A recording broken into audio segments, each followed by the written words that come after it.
Kompas Petang berlanjut, saya Tifal Solesa. Dalam pidato di depan peserta Rakernas kelima PDI Perjuangan, Ketua Umum Megawati Soekarno Putri menyapa secara khusus putrinya Puan Maharani. Megawati lalu bergurau soal tukar posisi ke Puan untuk menjadi Ketua Umum PDI Perjuangan.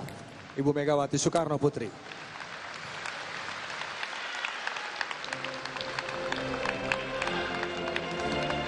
Mbak Puan, saya bilang pada Mbak Puan sebagai ketua DPR, wah pergi ke luar negeri terus. Tapi itu kerja loh, bukannya jadi turis. Jadi saya kalau beliau pamit kemarin ikut di Bali, lalu kapan itu ke Meksiko. Jadi terus saya bilang gantianlah sama saya deh yang jadi anggota ketua DPR, kamu yang jadi ketua umum.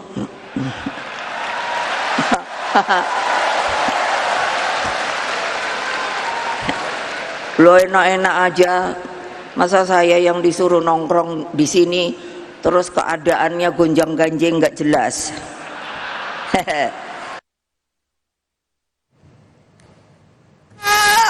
Berbeda dengan Presiden Joko Widodo yang tidak hadir karena tidak diundang, sejumlah Menteri Kabinet Pemerintahan hadir ke Rakernas PDI Perjuangan di Ancol, Jakarta Utara. Ketua Umum PDI Perjuangan Megawati Soekarno Putri menyebut satu persatu nama menteri yang hadir, yakni Menparekraf Sandiaga Uno dan menteri dari PDI Perjuangan seperti Menteri Koperasi dan UKM Teten Mas Duki, lalu Sekretaris Kabinet Pramono Anung, kemudian Menteri Sosial Tri Risma Harini, lalu Menteri Pemberdayaan Perempuan dan Perlindungan Anak Bintang Puspayoga, nama lainnya Menpan RB Abdullah Azwar Anas dan Menteri Hukum dan HAM Yasona Lauli.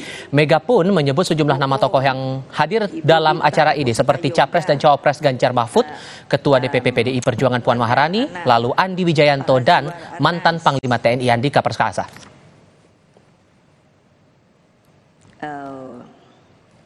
Pan RB Hasto. Ketua Steering Komite Rakernas kelima PDI Perjuangan Jarod Saiful Hidayat membeberkan alasan Presiden Joko Widodo dan Wakil Presiden terpilih Gibran Rakabuming Raka tidak diundang ke Rakernas di Ancol hari ini. Kata Jarod, karena melanggar ADART partai sekaligus melanggar konstitusi, maka keduanya bukan lagi bagian dari PDI Perjuangan.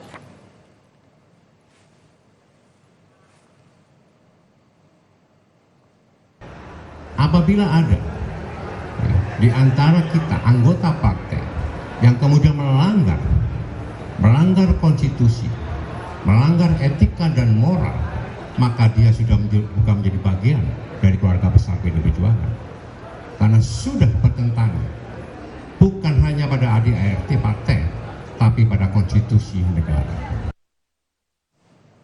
Ketua Umum PDI Perjuangan Megawati Soekarno Putri menyatakan Rakernas kelima partai perlu mendengarkan suara akar rumput untuk menentukan sikap partai terhadap pemerintahan Prabowo Gibran 5 tahun ke depan. Sikap PDI Perjuangan terhadap pemerintahan ke depan tentu harus dicermati dengan seksama. Partai harus mendengarkan semua suara akar rumput, dari yang berteriak-teriak sampai sayup-sayup, dan terus berjuang bagi terlembaganya demokrasi yang sehat. Inilah bagian daripada skala prioritas kita di Rakernas kelima ini. Apa yang saya pikirkan saat ini lebih pada tanggung jawab agar berbagai persoalan yang berkaitan dengan perekonomian rakyat mendapat perhatian serius.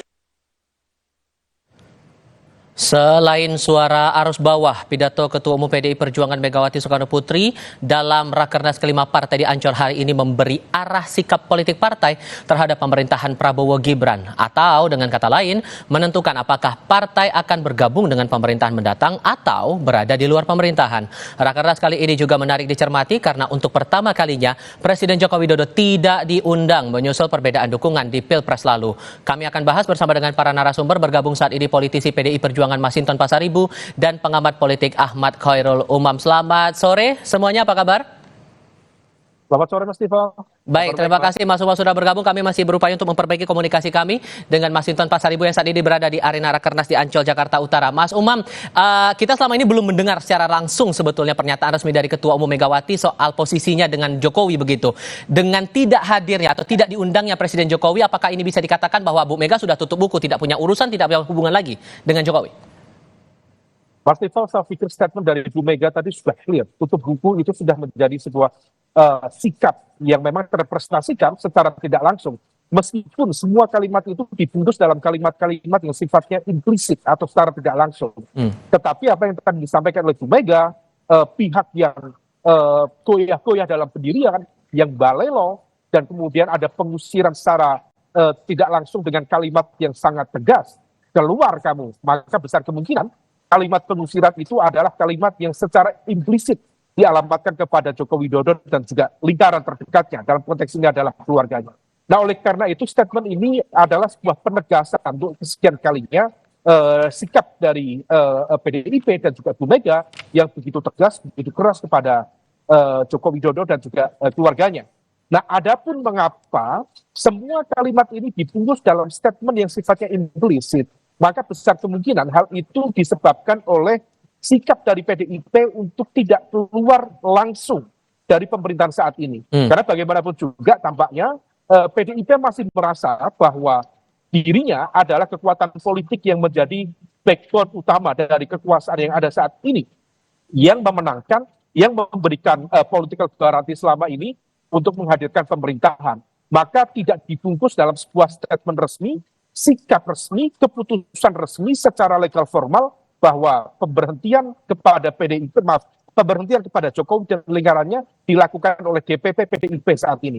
Nah, ini tampaknya sengaja dilakukan mengulur waktu sampai kemudian nanti di momentum akhir pemerintahan Presiden Joko Widodo, disitulah kemudian besar kemungkinan jika kemudian dilakukan statement terbuka, termasuk juga secara legal formal dibutuhkan surat resmi pemberhentian oleh DPP, tampaknya momentumnya akan ada di ujung sari.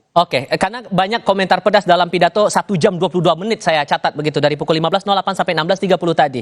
Komentar pedas itu bilang susah bertahan di PDI Perjuangan, berani karena pribadinya mantap, tidak goyang-goyang seperti Anda katakan tadi. Bahkan disebutkan gak usah zona nyaman-nyaman melulu. Ini tudingannya apakah kepada personal saja atau mungkin ada pihak lain yang mungkin juga dituding di sini. Tapi jawabnya nanti ya Mas ya. Kita sampai menunggu kehadiran Mas Hinton Pasaribu untuk diskusi bersama kami. Usai jeda berikut.